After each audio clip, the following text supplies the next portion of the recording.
For more than half a century, the entire technology industry has followed a single rule, not a government regulation, not a scientific law, not something written into the fabric of the universe, just a prediction made in 1965 by an engineer named Gordon Moore.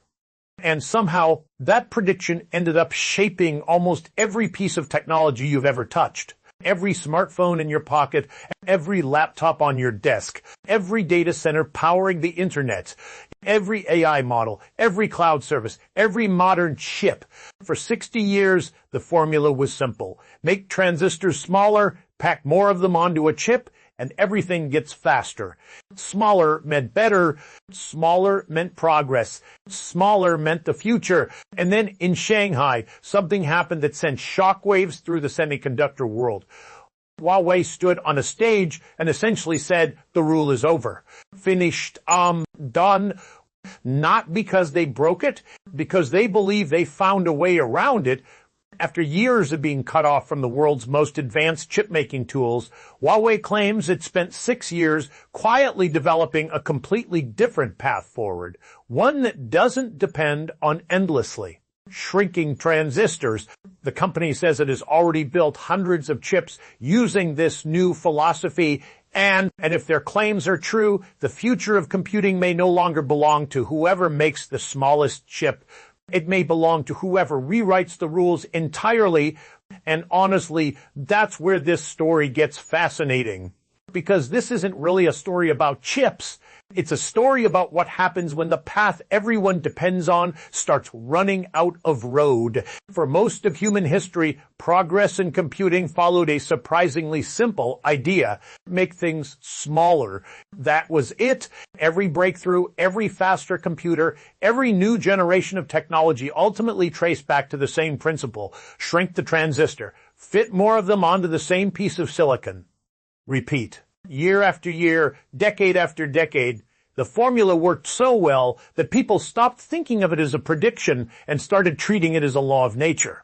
The prediction came from Gordon Moore in 1965. At the time, computers filled rooms, cost fortunes, and had less computing power than a modern smartwatch. Moore looked at the industry and made a remarkably bold forecast. He believed the number of transistors that could fit onto a chip would roughly double every couple of years, and more transistors meant more performance. More performance meant more powerful computers. And somehow, against all odds, he was right. Not for 5 years, not for 10, for 60. Entire industries were built on the assumption that Moore's law would continue. Semiconductor companies organized their roadmaps around it. Investors expected it. Engineers depended on it. Governments planned around it. Every generation of technology arrived faster, smaller, and more capable because the industry kept finding ways to squeeze more transistors into less space. And the modern world is basically Moore's law made visible. Your smartphone exists because of it. Cloud computing exists because of it. Artificial intelligence exists because of it. The fact that millions of people can carry devices in their pockets that outperform the world's most powerful supercomputers from a few decades ago is a direct consequence of that one prediction. But here's the thing about exponential growth. Eventually, it runs into reality, and reality doesn't negotiate. The problem is physics. A transistor is essentially a tiny electronic switch. The smaller engineers could make those switches, the more they could fit onto a chip. For decades, shrinking them produced incredible gains. But transistors today are unimaginably small. And we're talking about structures measured in nanometers. So at those scales, you're no longer dealing with ordinary engineering challenges. You're dealing with the strange rules of the atomic world itself. Imagine trying to build a machine where individual components are only a few atoms wide. That's where the semiconductor industry now finds itself. As transistors shrink, electrons begin behaving in ways engineers don't want them to behave. They leak through barriers they aren't supposed to cross. Heat becomes harder to manage.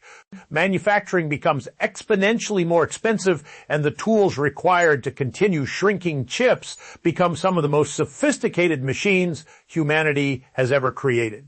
and the costs are staggering. And the most advanced semiconductor fabrication facilities now cost tens of billions of dollars to build.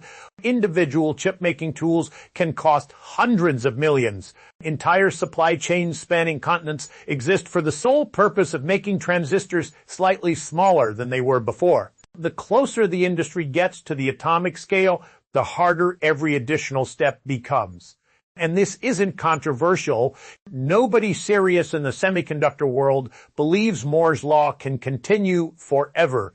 Even the companies leading the race acknowledge that the easy gains are gone. And the question isn't whether Moore's law is slowing down. The question is what comes next. And that's where Huawei enters the story. And the reason Huawei found itself asking that question earlier than most has everything to do with restrictions that were supposed to slow the company down.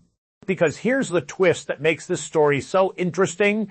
Huawei didn't necessarily start looking for alternatives because it wanted to. It started looking because it had to. For years, the company has faced restrictions on access to some of the world's most advanced semiconductor technologies. Most importantly, it lacked access to the cutting-edge lithography systems required to manufacture the smallest and most advanced chips. And those machines are the crown jewels of modern semiconductor production. Without them, keeping pace with the traditional roadmap becomes extraordinarily difficult.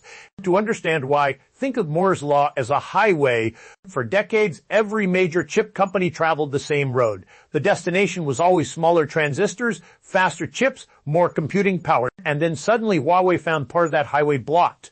Most observers assumed the outcome was obvious, and if you can't access the tools everyone else uses, eventually you fall behind. That seems logical. In many cases, it would probably be true. But sometimes constraints produce unexpected behavior. Sometimes being blocked from the main road forces you to explore side roads nobody else bothered to investigate. And occasionally those side roads lead somewhere surprising. That's what appears to have happened here. Instead of asking, how do we continue shrinking transistors like everyone else, Huawei reportedly began asking a different question. What if shrinking isn't the only way forward? What if the industry's obsession with size has distracted it from other opportunities? What if performance gains could come from solving a different problem entirely? Those questions eventually led to something Huawei calls the Tau scaling law. And before that name scares anyone away, the underlying idea is actually much easier to understand than it sounds. In fact, it's almost elegant. Let's imagine a city. For 60 years, Moore's law focused on making the buildings smaller so more of them could fit into the same space. Huawei's approach asks a different question. Forget the buildings. How long does it take for people to travel between them? Because here's something most people never think about. In modern chips, an enormous amount of time isn't spent performing calculations. It's spent moving information. Signals travel across tiny pathways connecting different parts of the processor. Those pathways may be microscopic, but when billions of operations occur every second, even tiny delays matter. The semiconductor industry became incredibly good at making transistors smaller, but making transistors smaller doesn't automatically solve the problem of distance.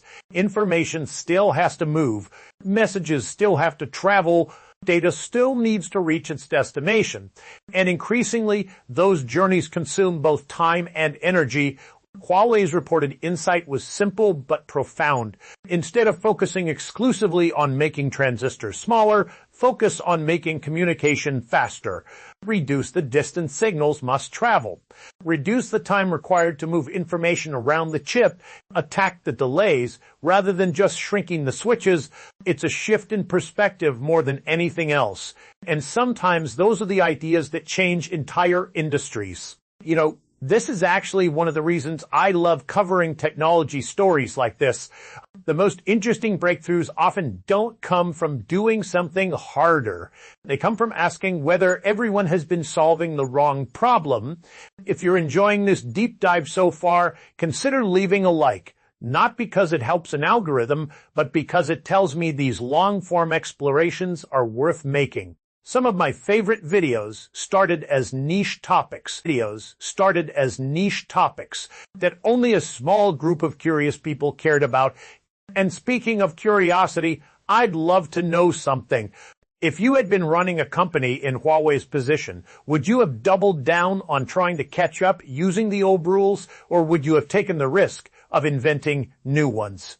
That's a genuinely difficult question, and I'd love to hear your thoughts below, because what Huawei reportedly built next wasn't just an improvement, it was an attempt to redefine what progress in computing even means. And whether that attempt succeeds or fails may end up shaping the future of the entire semiconductor industry. What Huawei proposes as the answer is something called logic folding, and if the name sounds complicated, the concept is surprisingly intuitive. Imagine a city spread across a vast flat landscape. Homes, offices, factories, hospitals, and stores are all connected by roads stretching for miles in every direction. People spend enormous amounts of time simply traveling from one place to another. Even if every building becomes more efficient, the city still wastes time moving people across long distances. Now imagine taking that city and folding it upward. Instead of expanding outward, neighborhoods are stacked on top of each other. Places that once required a long drive are now separated by a short elevator ride. Distances shrink dramatically, communication becomes faster, energy consumption falls. That, in essence, is the idea Huawei appears to be pursuing. Rather than continuing the endless race to make transistors smaller, the company is reportedly focusing on arranging circuits in a way that reduces the distance signals need to travel. Build upward instead of outward, attack delay instead of size, optimize movement instead of obsessing over dimensions. It's one of those ideas that sounds obvious after you hear it, which is often true of genuinely interesting innovations. The argument Huawei is making is that modern chips are increasingly limited not by the speed of individual transistors, but by the time required for information to move between them. If that's true, then solving the movement problem could unlock significant performance gains without requiring smaller manufacturing nodes. And here's where the story shifts from theory into something more concrete. According to Huawei, this isn't merely a research project sitting inside a laboratory. The company claims it has spent years quietly developing and deploying chips based on these principles. Not one chip, not 10 by hundreds. The figure most frequently cited is 381 different chips developed over roughly 6 years. If accurate, that's important because there's a huge difference between a concept and a product. Technology history is filled with brilliant concepts that never escaped PowerPoint presentations. Ideas are cheap. Shipping products is hard. Mass production is harder. If Huawei's claims are accurate, then we're no longer discussing a theoretical alternative to Moore's law. We're discussing a practical attempt to build one. Now, before anyone concludes that Moore's law has officially been buried and Silicon Valley has somehow missed the future, we need to talk about the skepticism. Because there is skepticism, a lot of it, and honestly, there should be. One thing I've learned from covering technology is that extraordinary claims deserve careful examination. Not cynicism, not blind enthusiasm, just careful examination. And the biggest headline attached to Huawei's announcement involves performance and density projections that could eventually rival or exceed some of the world's most advanced manufacturing processes. That's a bold claim, a very bold claim, but it's important to understand exactly what is being claimed. Huawei isn't necessarily saying it has magically bypassed every challenge facing the semiconductor industry, nor is it claiming that traditional scaling suddenly no longer matters. What it's arguing is that a different architecture can produce results comparable to much smaller manufacturing nodes without requiring the same manufacturing technology. Those are not identical statements, and the distinction matters because achieving equivalent density is not the same thing as manufacturing a chip using the world's smallest process node. Critics have been quick to point that out. Others have noted that some of the most ambitious projections remain future targets rather than independently verified results. Those are fair observations. In technology, evidence matters. Benchmarks matter. Independent validation matters. That's true whether we're talking about Huawei, NVIDIA, Intel, AMD, TSMC, or anyone else. And honestly, this is one of the reasons I appreciate conversations like this. The most interesting stories usually exist somewhere between the extremes. The truth is rarely found among people shouting that everything is revolutionary. It's also rarely found among people dismissing everything as hype. The most valuable perspective often lives in the uncomfortable middle. Huawei's ideas may not change the world tomorrow, but they also shouldn't be dismissed simply because they challenge conventional thinking. History has repeatedly shown that industries can become trapped by their own assumptions. And the dominant path becomes so familiar that alternative approaches seem ridiculous until suddenly they aren't. A few decades ago, many experts believed smartphones would remain niche devices. Before that, people questioned whether personal computers would ever matter. Before that, there were doubts about the internet itself. The lesson isn't that every new idea succeeds. The lesson is that today's impossible idea occasionally becomes tomorrow's standard practice. And that possibility is exactly what makes this story worth paying attention to, because even if Huawei's specific implementation falls short of its most ambitious goals, the larger trend remains significant. And the semiconductor industry is reaching limits that everyone recognizes. Physics isn't going away. Manufacturing complexity isn't decreasing. Costs aren't becoming cheaper. Something eventually has to change. The next chapter of computing will likely look different from the previous 60 years. The only question is who gets to write it. And for the first time in a very long time, one of the loudest voices proposing an alternative future isn't coming from Silicon Valley. It's coming from Shanghai. That alone makes this moment fascinating. But because whoever defines the next framework for computing gains more than market share, they gain influence over the direction of an entire industry. For 60 years, the roadmap was remarkably clear. Smaller. Everyone knew the destination. Everyone knew the metric. Everyone knew what winning looked like. Now, for perhaps the first time in generations, that certainty is beginning to fade. And whenever an old rule starts breaking down, a competition begins. Not a competition to build the best product, a competition to define the next rule itself. That's what makes Huawei's announcement so important. Not because it definitively proves Moore's law is dead, not because it guarantees China will dominate semiconductors, and not because it instantly changes the balance of technological power, but because it signals that the search for what comes next has already begun. Personally, I think that's the most exciting part of the story. Not the numbers, not the headlines, not even the chips. It's the reminder that progress rarely moves in a straight line. Sometimes a limitation forces people to think differently.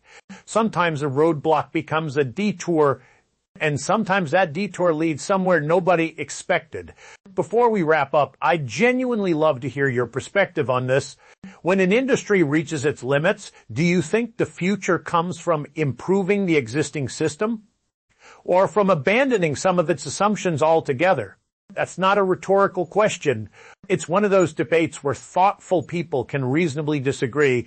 And if you've enjoyed spending these last few minutes exploring ideas like this together, consider subscribing and joining us for future conversations. Not because I want another number on a screen, but because these videos are ultimately about curiosity. They're about looking beyond headlines and asking bigger questions about where technology is heading. And if you're one of the people who watches regularly but rarely comments, maybe say hello this time. Seriously, some of my favorite moments come from reading perspectives from engineers, students, entrepreneurs, researchers, and curious viewers from all over the world. It reminds me that these stories aren't really about companies or countries. They're about people trying to solve difficult problems. As for Huawei, the final verdict will come with time. The industry will test the claims. Competitors will evaluate the technology. Engineers will challenge the assumptions. Reality will eventually sort out what works and what doesn't. It always does. But one thing already feels clear. The era when everyone agreed on exactly how computing should advance is beginning to end. And the race to define what comes next may be even more important.